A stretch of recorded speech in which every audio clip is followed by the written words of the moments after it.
Hello my dear friends, welcome to movie Hunter YouTube channel. So friends, আজকে আমি একটি upcoming Tamil movie নিয়ে আলোচনা করব বা সাউথ ইন্ডিয়ান মুভি নিয়ে আলোচনা করব, যেটি হচ্ছে দ্য রাজা সাহেব, যা 9 জানুয়ারি 2026-এ মুক্তি পেতে চলেছে।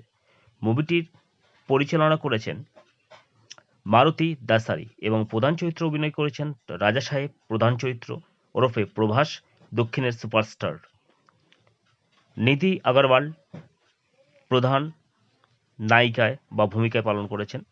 মালভিকা মোহনান অনুরূপভাবেও তিনি একটি নায়িকার ভূমিকা পালন করেছেন। ঋদ্ধি কুমার অন্যান্য গুরুত্বপূর্ণ চরিত্র, সঞ্জয় দত্ত একটি গুরুত্বপূর্ণ চরিত্র, বেইমান ইরানি সহশিল্পী, জরিনা বাহাফ সমর্থ ভূমিকায় অভিনয় করেছেন। সো ফ্রেন্ডস, মুভিটির একটি কাল্পনিক গল্প আমি তোমাদের সামনে উপস্থাপন করতে যাচ্ছি। So let's start.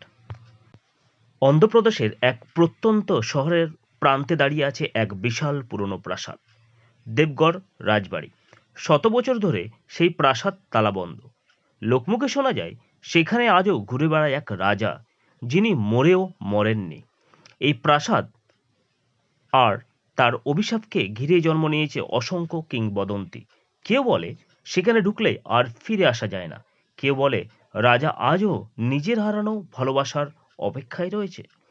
এই শহরেই একদিন ফিরে আসে রাজা শ্রফ, যাকে সবাই মজা করে বলে রাজা সাহেব।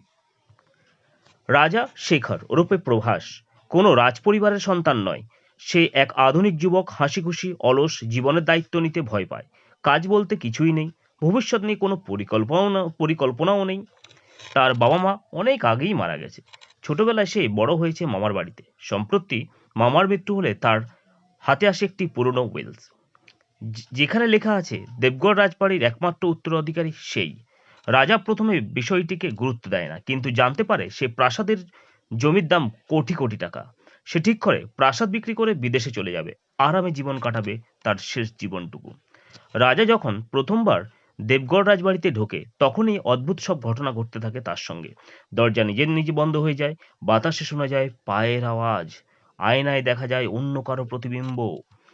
রাজা এক রাতে দেখে স্বপ্নের মধ্যে এক রাজকীয় পোশাক পরা মানুষ তাকে ডাকছে। আমার প্রাসাদ ছেড়ে যেতে চাইছিস?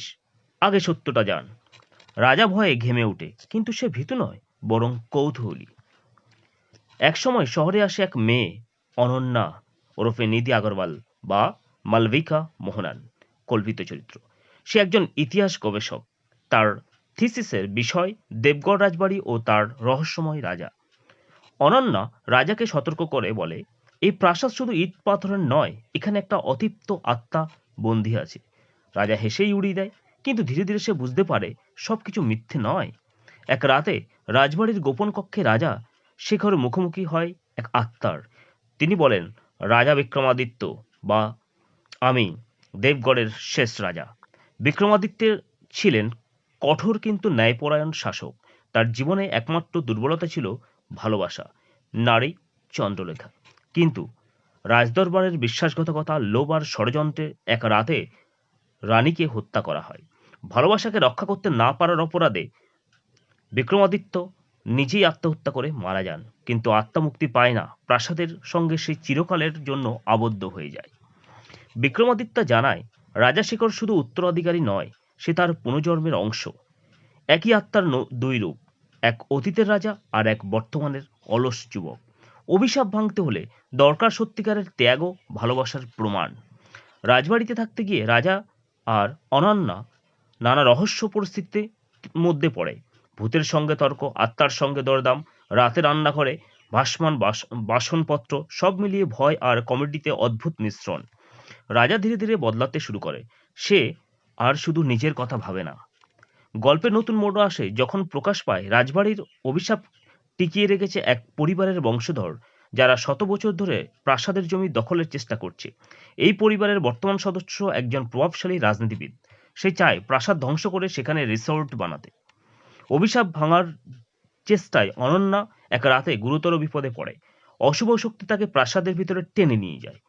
রাজাশেখর প্রথমবার নিজের প্রাণের চেয়েও অন্য কাউকে বেশি গুরুত্ব দেয় ও ভালোবেসে ফেলে।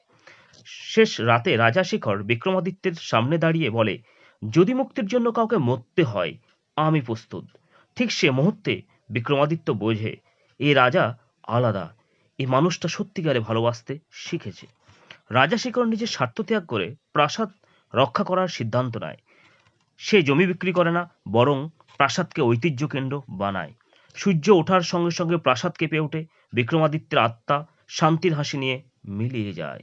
শেষবার সে বলে, আজ আমি মুক্ত, কারণ তুমি রাজা হওয়ার যোগ্য। দেবগড় রাজবাড়ি এখন আর ভয়ের জায়গা নয়, পর্যটকদের জন্য খুলে দেওয়া হয়। রাজা শেখর আর অনন্যা একসঙ্গে নতুন জীবন শুরু করে, একজন ইতিহাস রক্ষক আর একজন ইতিহাসের রাজা সাহেব। সো ফ্রেন্ডস, এটা একটি কাল্পনিক কাহিনী যেটা আমি তোমাদের সামনে তুলে ধরলাম।